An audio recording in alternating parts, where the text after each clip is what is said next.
नमस्कार दोस्तों, मेरे YouTube चैनल पे आप सभी का हार्दिक स्वागत है। आज मैं भरत चरित्र भाग 3 का वीडियो आपके सामने प्रस्तुत कर रहा हूं। दोस्तों, अगर आपको ये पसंद आएगा तो सब्सक्राइब और लाइक कर दीजिएगा। दोस्तों, जैसा कि मैंने भरत चरित्र भाग 2 के वीडियो के अंत में बताया था कि जब राजा दशरथ ने कोपभवन में रानी कैकेयी को बताया कि मैं कल ही राम को युवराज पद देने जा रहा हूं, तो कैकेयी का हृदय दहक उठा और इस भारी पीड़ा को छिपाते हुए रानी कैकेयी ने कहा, हे राजन, आपने मुझे 2 वरदान देने को कहा था, अब तो उनके भी मिलने में मुझे संदेह हो रहा है। राजा ने हंसकर कहा कि अब मैं तुम्हारा मर्म समझा। तुमने उन वरों को धरोहर रखकर फिर कभी कुछ मांगा ही नहीं, और मेरे भूलने का स्वभाव होने से मुझे भी वह प्रसंग याद नहीं रहा। रानी बोली, हे नाथ, सुनिए, मेरे मन को भाने वाला एक वर तो यह दीजिए, भरत को राजगद्दी मिले, और हे नाथ, दूसरा वर भी मैं हाथ जोड़कर मांगती हूं, मेरा मनोरथ पूरा कीजिए। मेरा दूसरा वर है, तपस्वियों के वेश में उदासीन भाव से राज्य और कुटुंब आदि की ओर से भली भांति उदासीन होकर विरक्त मुनियों की भांति राम 14 वर्ष तक वन में निवास करें। कैकेयी के इन वचनों को सुनकर राजा के हृदय में भारी शोक हुआ। राजा सहम गए, उनसे कुछ कहते न बना, और उनका रंग उड़ गया, जैसे ताड़ के पेड़ पर बिजली गिर गई हो। इस प्रकार राजा का ऐसा बुरा हाल देखकर दुर्बुद्धि कैकेयी मन में बुरी तरह से क्रोधित हुई और बोली, क्या भरत आपके पुत्र नहीं है? क्या मुझे आप दाम देकर खरीद कर लाए हैं? क्या मैं आपकी विवाहता पत्नी नहीं हूं, जो मेरा वचन सुनते ही आपको बाण सा लगा?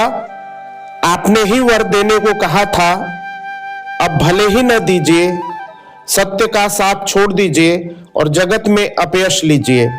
राजा शिवी, दधीची, राजा बलि ने जो कुछ कहा, शरीर और धन त्याग कर भी उन्होंने अपने वचन की प्रतिज्ञा को निभाया। धर्म धुरी को धारण करने वाले राजा दशरथ ने धीरज धरकर नेत्र खोले और अपना सिर पकड़कर के लंबी सांस लेकर के बोले, हे रानी, तुमने मुझे कठिन परिस्थिति में डाल दिया है, जिससे बच निकलना बड़ा कठिन प्रतीत हो रहा है।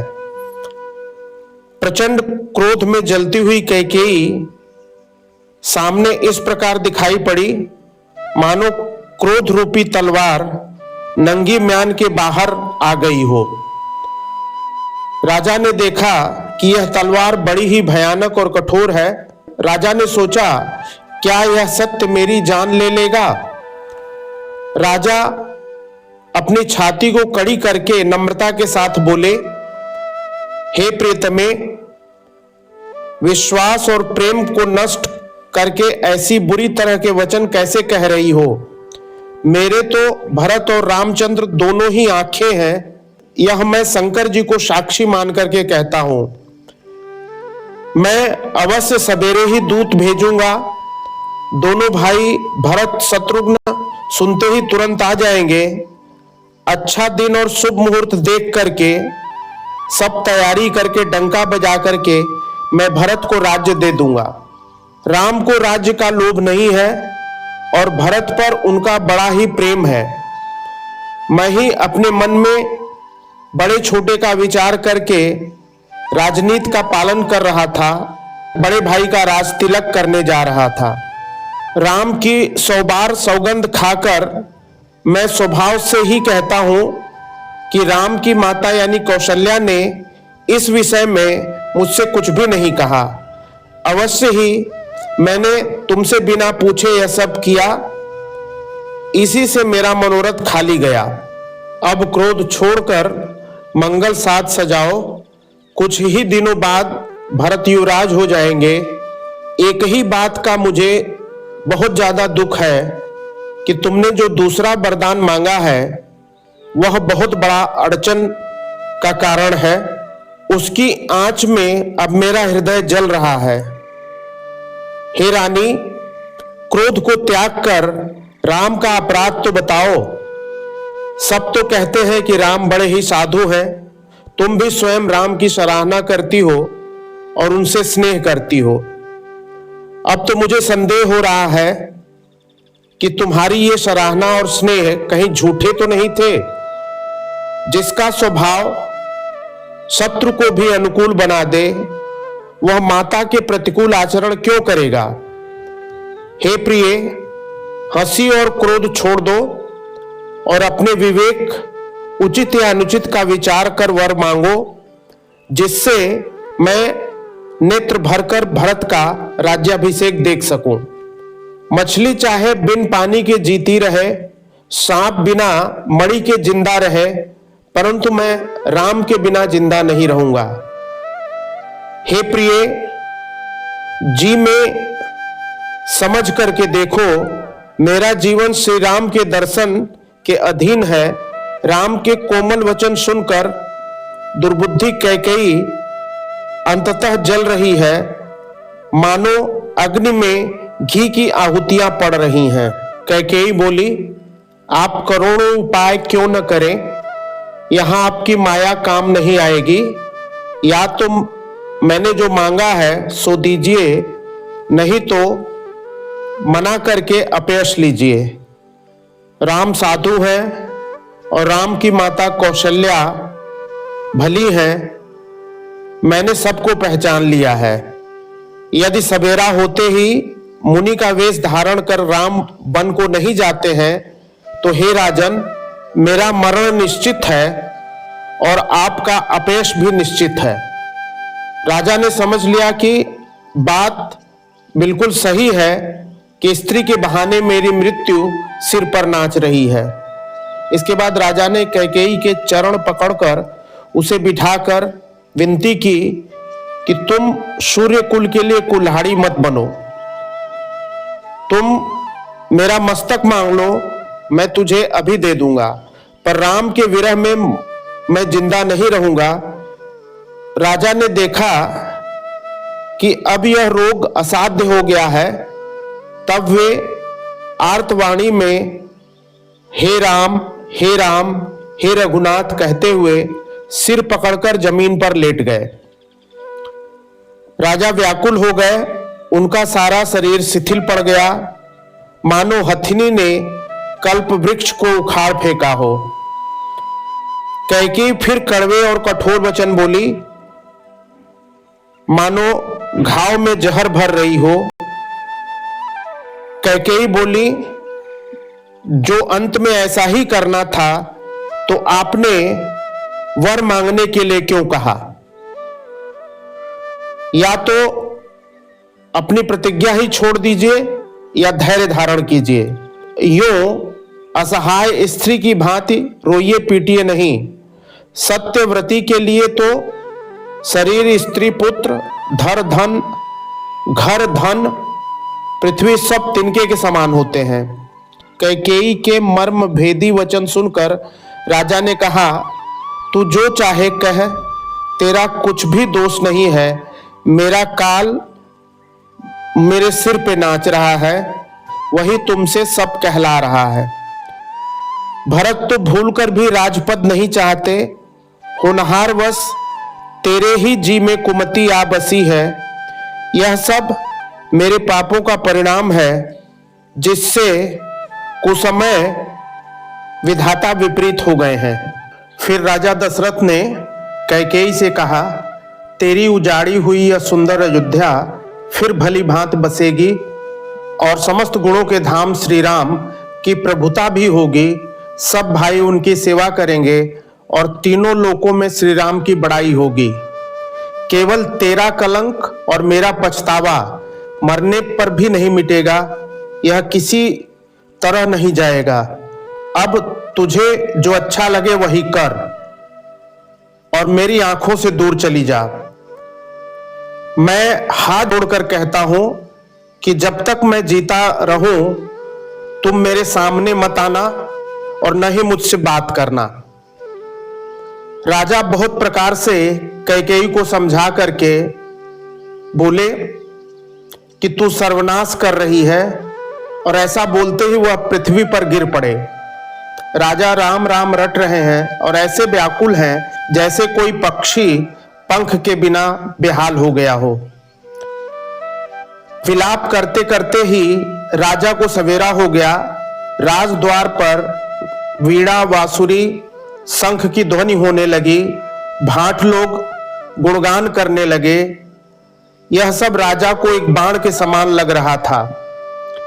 राजा को ये सब मंगल साज वैसे ही नहीं सुहा रहा था जैसे पति के साथ सती होने वाली स्त्री को आभूषण। राजद्वार पर मंत्रियों और सेवकों की भीड़ लगी है। वे सब सूर्य का उदय देख करके कहते हैं कि ऐसा कौन सा विशेष कारण है कि अवधपति दशरथ जी अभी तक नहीं जागे।